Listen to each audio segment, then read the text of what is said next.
गजपति जिला पारलाखेमुंडी पुलिस को मिली बड़ धरणर सफलता। आंध्र और ओडिशा अंतरराज्य बाइक लुटुरा को धरिबा सह 19 टी नामी दामी बाइक धरिबारे सक्षम होईछि। घटनाटी किछि एमिति गत 3 दिन तले रात्र समय पारलाखेमुंडी पुलिस पेट्रोलिंग करुथिबा समय गोटे बुलेट गाड़ी को संदेह रे अटकाई जांच करबा समय बुलेट गाड़ी रे रहिथिबा नंबर गोटे आपाची मोटरसाइकेल नंबर बोली जणा पड़िथिला।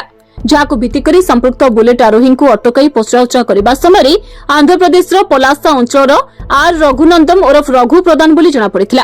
पुलिस तदंत बेले रघु आंध्ररू बाइक चोरी करी गजपति जिलार विभिन्न अंचल में निज परिचित लोकंकठू किछि अर्थ नहीं सेमानंको घरे गाड़ी गुडी को छाड़ी जाइथिला।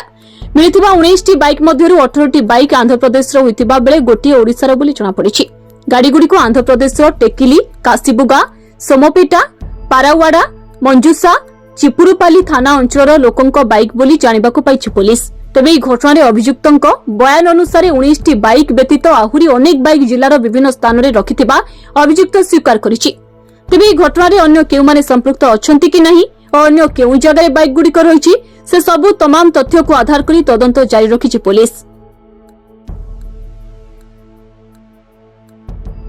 गत 27 तारीख राति 11:30 रे आम थाना सब इंस्पेक्टर बेसरा लक्ष्मण बेसरा हविलदार इसी स्टाफ माने पेट्रोलिंग करथिला बेले गोटे बुलेट मेकल नंबर आइतला ओडी 07763 से गाड़ी को अटके वेरीफाई कला बेलू जब जना पड़ला गाड़ीटा मोटरसाइकिल इसा नंबर लागि जे मोटरसाइकिल लेखिला संदेह रे ताकू टेन करी इंटरोगेशन करबा भीतर से कन्फेस कला जे से एमटी गाड़ी चोरी करी आंध्र वाणी ओडिसा रे भी करी सो से इन्वेस्टिगेशन अनुसार प्रोसीड कला भितर आमर 19 टा मोटरसाइकिल वर्तमान रिकवरी होती अक्यूज ना है रामीदी रघु नंदन आलियास रघु प्रधान पलासा श्रीकाकुलम